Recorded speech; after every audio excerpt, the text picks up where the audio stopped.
In 1918, the world had thought that it couldn't get any worse. World War I had spent the last 4 years slaughtering young men and forcing nations to sacrifice future generations for the hope of victory.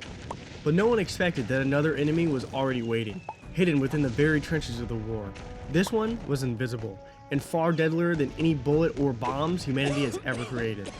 It moved quickly at first, mistaken for a common cold, then dismissed as a mild flu. But within months, it had torn across continents and left entire cities left in panic, as hospitals overflowed and morgues ran out of space. This wasn't just any illness, this was the Spanish flu, a virus that would infect up to half of the world's population and leave tens of millions dead in its wake. It spread faster than any pandemic the modern world had ever seen, using the very technology that had connected the globe to leap from nation to nation. It evolved in real time, mutating in the blood and mud of the war, while governments remained silent, hoping to prevent chaos as World War I raged on. A typical flu strain targets the very young, the elderly, or the sick, but the 1918 influenza was different. It struck down the healthy, specifically able-bodied men fighting in World War I. It spread through airborne pathogen, passed from host to host. A person could be infected for days without showing symptoms, yet still contagious. Once symptoms appeared, they came fast, with high fevers, body aches, nausea, and sore throat, but this flu didn't stop there. It attacked the nose, throat, and lungs, often leading to internal bleeding and mucus buildup, causing victims to drown in their own bodily fluids that filled their airways. Many turned blue from lack of oxygen, and this is where the name Purple Death comes from. For those who survived, recovery was grueling. Most were bedridden for 2 to 5 days, if not longer. The true origins of the Spanish flu remains debated. Some theories trace it back to 1916 or 1917, where similar symptoms were observed in British and French military camps. But this outbreak was dismissed at the time as a form of bronchitis, and dissipated quickly across these camps. Another theory points to northern China in November of 1917, where around 90,000 Chinese laborers from the region were transported to Canada and then to Europe to assist in war efforts. On their journey, flu-like symptoms were documented and around 3,000 became sick while crossing Canada to the Atlantic. However, the first confirmed case of Spanish flu came from the United States on March 4, 1918 at Camp Funster in Kansas, where an army cook reported flu-like symptoms, and within days the virus spread rapidly through the overcrowded training camp. Despite the outbreak, no quarantine was ever enforced, even when one was requested, and soldiers were still being sent on leave to local towns and being shipped to the East Coast for Europe, helping the virus reach the Midwest, the East Coast, and New York by the end of March. By late 1918, American troops carried the virus to the Western Front.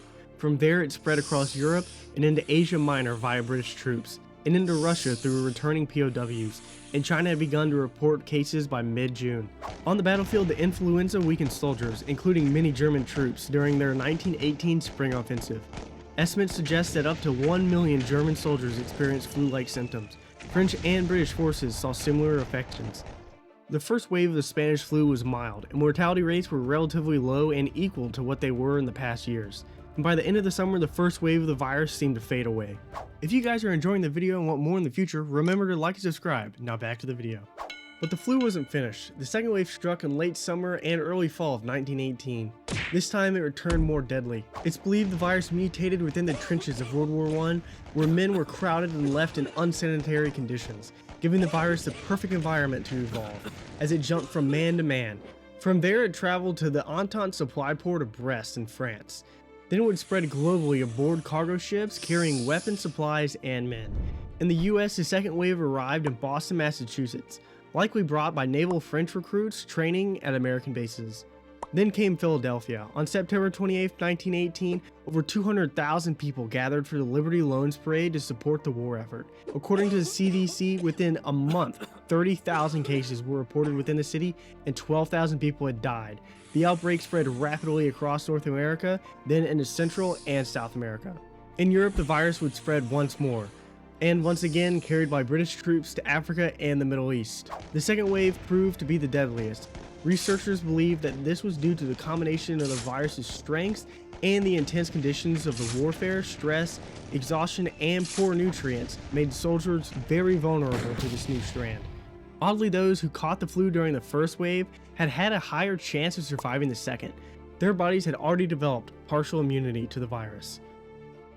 Many governments, especially those involved in World War I, censored news about the pandemic. They feared public panic would weaken morale and increase calls for the end of the war early, especially as soldiers were dying before seeing combat.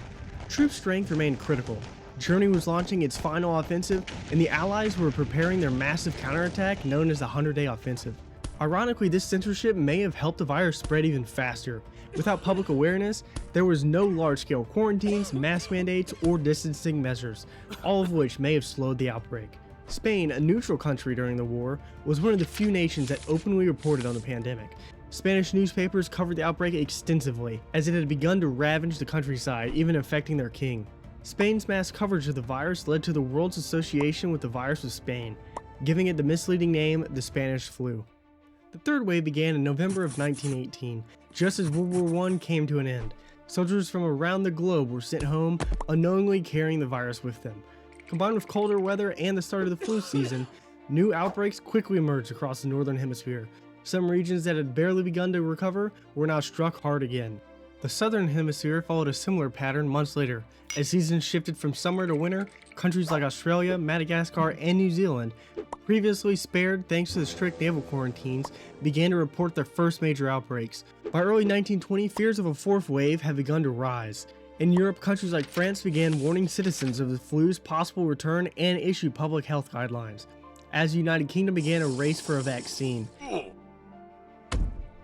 In Asia, Japan began wearing masks and self-isolation. But by then, what some historians call the fourth wave had arrived. While less deadly than the catastrophic second wave, it was more contagious. Unlike early surges that had lasted for months, this wave came and went within weeks. Though smaller in scale, this final wave marked the last major global spike of the Spanish flu, bringing the close to one of the most deadliest pandemics in human history. By 1920, the Spanish flu had run its course. Over the previous 2 years, it had swept across nearly the entire globe. Some researchers estimate that about 1/3 of the world's population was infected, while others suggest that the number could have been even higher, perhaps exceeding 50%. At the time, the global population stood at roughly 1.8 billion, meaning anywhere between 500 million to 1 billion people may have been affected by the Spanish flu. Yet, a few remote regions were spared. Islands like Lau and La Sawa in Fiji, Marajó in Brazil, and St. Helena remained untouched, either due to strict quarantine measures or sheer geographic isolation. Similar outcomes occurred in parts of northern Alaska and Canada, where small, secluded communities escaped the pandemic's reach. But now the grim reality. The hardest hit region was the British Raj, or modern-day India, which suffered an estimated 12 to 20 million deaths of its 300 million estimated population. In the United States, the Spanish flu claimed more American lives than that of World War I, or any other US conflict of the 20th century. Globally, early estimates placed the death toll between 17 and 25 million, but more modern and widely accepted figures range somewhere between 50 to 100 million, potentially making it more deadly than both world wars combined. These wide-range estimates stem largely from the poor record-keeping in colonized lands and third world countries. There was never a vaccine during the pandemic itself. Everyone had run into a dead end. In fact, the influenza virus wasn't even identified until 1933, and a vaccine for the H1N1 strand wasn't developed until 1938, and wouldn't be made widely available until 1946, all 20 plus years after the outbreak. Nevertheless, the 1918 H1N1 virus remains the deadliest pandemic in modern history. In the end, the Spanish flu wasn't just a health crisis. It was a global reckoning. It sent a shockwave through governments and scientific institutions, revealing the devastating potential of a viral outbreak when left unchecked. The reckoning sparked a wave of scientific advancements, leading to breakthroughs in virology and deeper understandings of immunity, and the development of tools to visualize viruses using powerful new microscopes. In the decades that followed, it also helped drive the creation of antiviral treatments and antibiotics like penicillin. These innovations stand as part of a scientific legacy forged in the shadow of one of history's deadliest pandemics. Thanks everyone for watching. Future videos should be behind me on screen. Make sure to like and subscribe for more future content. The next video should be about the Russian Revolution. Go ahead, click on it, see what happens in the Russian Revolution and what the outcome was. Till then, bye!